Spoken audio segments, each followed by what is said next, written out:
Hi అండి. అందరికీ నమస్కారం. Welcome to my channel. ఈ వీడియోలో ఏపీ విశ్రాంత ఉద్యోగుల యొక్క జూలై నెల పెన్షన్ పే స్లిప్‌లలో గమనించవలసిన భారీ మార్పులు మరియు అప్డేట్ చేయవలసిన అంశాలు ఇవే అంటూ అప్డేట్ రావడం జరిగింది. సో, దీనికి సంబంధించిన పూర్తి వివరాలు ఈ వీడియోలో తెలుసుకుందాము. వీడియో అయితే ఎక్కడే కానీ స్కిప్ చేయకుండా ఎండ్ వరకు చూసేయండి. అప్పుడు ఇన్ఫర్మేషన్ పూర్తిగా అర్థమవుతుంది. అలాగే వీడియో చూస్తున్న ప్రతి ఒక్కరు లైక్ చేయండి ఫ్రెండ్స్. ఈ వీడియోని తోటి ఉద్యోగ పెన్షన్ మిత్రులతో షేర్ చేయండి. కొత్తగా మన ఛానల్ చూస్తున్న వారైతే సబ్స్క్రైబ్ చేసుకోండి. సబ్స్క్రైబ్ చేసుకోవటం వల్ల నేను చేసే వీడియోస్ అన్నీ మీ వరకు రీచ్ అవుతాయి. ఇక ఆలస్యం చేయకుండా వివరాల్లోకైతే వెళ్ళిపోదాము. ఫ్రెండ్స్, ఇక విషయానికొచ్చినట్టయితే ఆంధ్రప్రదేశ్ రాష్ట్రంలోని గౌరవనీయులైనటువంటి పెన్షనర్స్ అందరికీ జూలై నెలకు సంబంధించి అత్యంత కీలకమైన సమాచారం అయితే అందుతుంది. రాష్ట్ర ఆర్థిక శాఖకు చెందినటువంటి అధికారిక సీఎఫ్ఎంఎస్ వెబ్ పోర్టల్ నందు జూలై నెలకు సంబంధించిన పెన్షన్ పే స్లిప్స్ అయితే విజయవంతంగా జనరేట్ అయ్యాయని ట్రెజరీల వర్గాల నుండి సమాచారం అందుతోంది. అయితే ఈ యొక్క పేమెంట్ స్లిప్ అనేది కేవలం ఒక కాగితం మాత్రమే కాదు. మీ ఆర్థిక లావాదేవీలకు మరియు మీకు రావాల్సిన ప్రభుత్వ ప్రయోజనాలకు అది ఒక ప్ర ప్రాథమిక ఆధారము. సో, కాబట్టి దాన్ని క్షుణ్ణంగా పరిశీలించడం మీ బాధ్యత. పెన్షనర్స్ అందరూ కూడా వెంటనే ఆన్‌లైన్ ద్వారా మీ యొక్క పే స్లిప్‌ను డౌన్‌లోడ్ చేసుకొని, అందులో పొందుపరిచిన మీ యొక్క వ్యక్తిగత వివరాలను 1కి 2 సార్లు సరిచూసుకోవాలని ఉద్యోగ సంఘాల నేతలు కూడా విజ్ఞప్తి చేస్తున్నారు. సో, ఇదివరకే చాలామంది పెన్షనర్స్ వారి పే స్లిప్‌నైతే డౌన్‌లోడ్ చేసుకోవడం జరిగింది. ఇంకా ఎవరైనా వారి పే స్లిప్ డౌన్‌లోడ్ చేసుకున్నట్లయితే వెంటనే మీ యొక్క పే స్లిప్ అనేది డౌన్‌లోడ్ చేసుకోండి. ముఖ్యంగా మీరు మీ పేరు స్పెల్లింగ్‌తో సహా, అలాగే మీ స్పౌస్ నేము, వారి పుట్టిన తేదీ, డేట్ ఆఫ్ బర్త్ వివరాలు, అలాగే పెన్షన్ జమ అయ్యే బ్యాంకు ఖాతా వివరాలు, ఎక్కడ ఎటువంటి పొరపాటు లేకుండా అప్డేట్ అయ్యాయా లేదా అని సరిచూసుకోవడం చాలా అవసరము.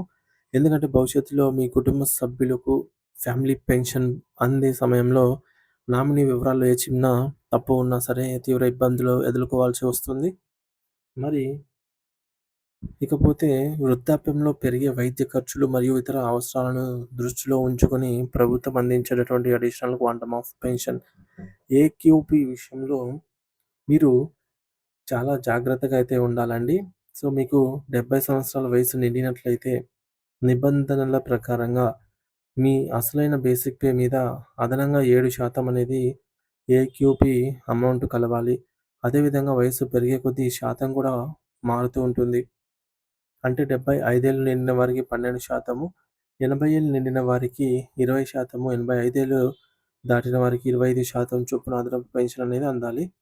అలాగే 100 సంవత్సరాలు దాటిన వారికి 50% అనేది పూర్తిగా అదనపు పెన్షన్ రావాలి. ఒకవేళ మీరు ఇప్పటికే ఏక్యూపీ పొందుతున్న వారైతే ఈ నెలలో పే స్లిప్‌లో ఆ మొత్తాన్ని మీ వయస్సుకు తగ్గట్టుగా కరెక్ట్‌గా ఉందో లేదో సరిచూసుకోండి. పొరపాటున ఈ మొత్తం తగ్గినా లేదా కొత్తగా వయసు పెరిగిన వారికి వారి యొక్క పాత శాతమే చూపిస్తున్న, అంటే మీ యొక్క ఏజ్‌ని బట్టి మారాల్సిన అమౌంట్ రాకపోయినా వెంటనే స్పందించడం మంచిది. ఈ యొక్క అడిషనల్ క్వాంటమ్ ఆఫ్ పెన్షన్ పైన కూడా మీకు డియర్‌నెస్ రిలీఫ్ అనేది వస్తుందండి. సో, గుర్తుంచుకోవాలి. ప్రస్తుతం రాష్ట్ర ప్రభుత్వం జారీ చేసిన జీవో ఎంఎస్ నంబర్ 61 అండ్ 63 ప్రకారంగా స్టేట్ గవర్నమెంట్ స్కేల్స్ పొందుతున్న వారికి 37.31% డీఆర్ మరియు యూజీసీ స్కేల్స్ పొందే వారికి 50% డీఆర్ అనేది వర్తిస్తుంది. ఈ నెల పే స్లిప్‌లో ఈ యొక్క డీఆర్ శాతాలు మీకు బేసిక్ పే పైన మరియు ఏక్యూపీ మొత్తాలపైన సరిగ్గా లెక్కగట్టి చూపిస్తున్నారో లేదో గమనించండి. మరొక ముఖ్యమైన విషయం ఏమిటంటే 2025, 26 ఆర్థిక సంవత్సరానికి సంబంధించి మీ యొక్క పెన్షన్ నుంచి ఆదాయపు పన్ను, ఇన్‌కమ్ టాక్స్ కింద ఎంత మొత్తం మినహాయించబడుతుందో ప్రతి నెల మీ యొక్క పర్సనల్ డైరీలో నోట్ చేసుకోండి. ప్రస్తుత ఆదాయపు పన్ను నిబంధనల ప్రకారంగా స్టాండర్డ్ డిడక్షన్‌ను పెరగటం వల్ల చాలామంది పెన్షనర్లకు పన్ను భారం ఉండకపోవచ్చు. కానీ కటింగ్ ఉన్నవారు మాత్రం దాన్ని సరిచూసుకోవాలి. అదేవిధంగా మీరు గతంలో తీసుకున్న కమ్యుటేషన్ అమౌంట్ యొక్క రికవరీ ఎప్పుడు పూర్తవుతుంది? మరియు మీ యొక్క పెన్షన్ మళ్ళీ ఎప్పుడు 100% పునరుద్ధరించబడుతుంది అనే వివరాలు కూడా స్లిప్‌లో స్పష్టంగా ముద్రించబడి ఉంటాయి. చెక్ చేయండి. అలాగే ఇటీవల ప్రభుత్వం తీసుకున్న ఒక గొప్ప నిర్ణయం గురించి ఇక్కడ ప్రత్యేకంగా చెప్పుకోవాలి. అదే ఈహెచ్ఎస్ డబుల్ స్కీమ్ రీఫండ్. ఒకే కుటుంబంలో భార్యాభర్తలు ఇద్దరు కూడా పెన్షన్ పొందుతున్న, లేదా ఒకరు ఎంప్లాయీ, ఒకరు పెన్షనర్‌గా ఉన్న ఇద్దరి నుండి నెలకు ఈహెచ్ఎస్ సబ్స్క్రిప్షన్ కింద 225 నుంచి లేదా రూ. 300 చొప్పున ఏదో వారి క్యాడర్‌ని బట్టి హెల్త్ స్కీమ్ చందా కట్ అవుతుంటే, ఇద్దరి నుంచి కట్ అవుతుంటే ప్రభుత్వం ఇప్పుడు రాయితీ ఇచ్చిందనమాట. ఈ నిబంధన ప్రకారంగా ఒక కుటుంబానికి ఒకరి నుంచి మాత్రమే ఈ యొక్క ఈహెచ్ఎస్ సబ్స్క్రిప్షన్ కట్ అవ్వాలి.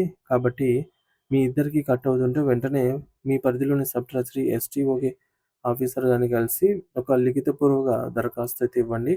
కేవలం నెల రోజుల్లోనే మీకు అదనంగా కట్ అయినటువంటి పాత అమౌంట్ కూడా రీఫండ్ అవుతుంది. మరియు భవిష్యత్తులో రెండో కటింగ్ అనేది పూర్తిగా రద్దవుతుంది. దీనివల్ల పెన్షనర్ల కుటుంబాలకు ఆర్థికంగా కొంతమేర వెసులుబాటయితే కలుగుతుంది. మీ అసలైన బేసిక్ పెన్షన్ మరియు దానిపైన అప్లై అయ్యే డీఆర్ పర్సెంటేజ్‌ని కూడా పే స్లిప్‌లో క్లియర్‌గా చూపిస్తారు. కాబట్టి ఎక్కడ కూడా పొరపాట్లనేవి ఉండవు. ఇక మన పెన్షన్ పేమెంట్ స్లిప్‌లలో 2022 పీఆర్‌సీ నిబంధనల ప్రకారంగా వివిధ విడతల్లో పెరిగినటువంటి డీఆర్ వివరాలను కూడా గమనించాలండి. 2022 జనవరి నుండి 20.02%తో మొదలై అక్టోబర్ 2025 నాటికి 37.31% డీఆర్ అనేది చేరుకుంది. ఒకవేళ మీ సర్వీస్ రికార్డ్‌లో ఏదైనా రివైజ్డ్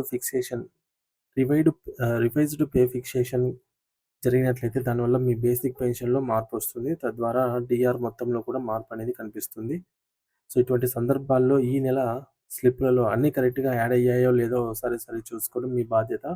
ఒకవేళ మీకు రావాల్సిన దానికంటే తక్కువ మొత్తం జమ అయినట్లు అనిపిస్తే ఏమాత్రం ఆలస్యం చేయకుండా మీ యొక్క ఎస్‌టీఓ గారిని ఒక రిటర్న్ అప్లికేషన్ ద్వారా వారికైతే మీరు సమర్పించండి.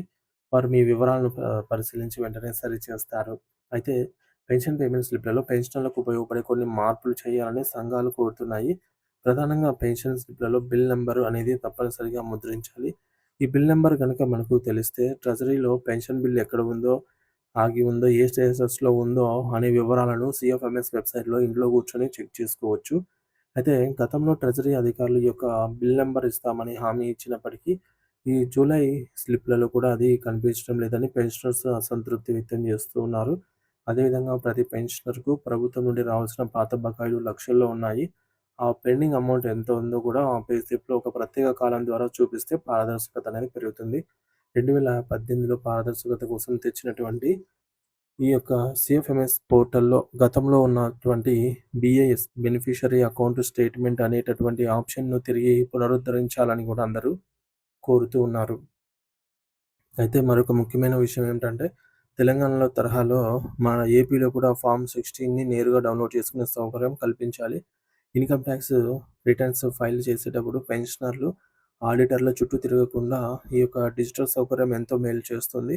చివరగా మొబైల్ నంబర్ పోర్టబిలిటీ ఎంఎన్‌పి సమస్య వల్ల చాలామంది పెన్షనర్స్ ఇబ్బంది పడుతున్నారు. మీరు గతంలో వాడుతున్న నంబర్‌ను మార్చకుండా కేవలం నెట్‌వర్క్ మారినప్పుడు సో, ఈ మేరకు సీఎఫ్ఎంఎస్ నుండి రావాల్సిన ఓటీపీలు రావటం లేదు. మరి దీనివల్ల కూడా చాలామంది తమ పెన్షన్ స్లిప్‌లను డౌన్‌లోడ్ చేసుకోలేకపోతున్నారు.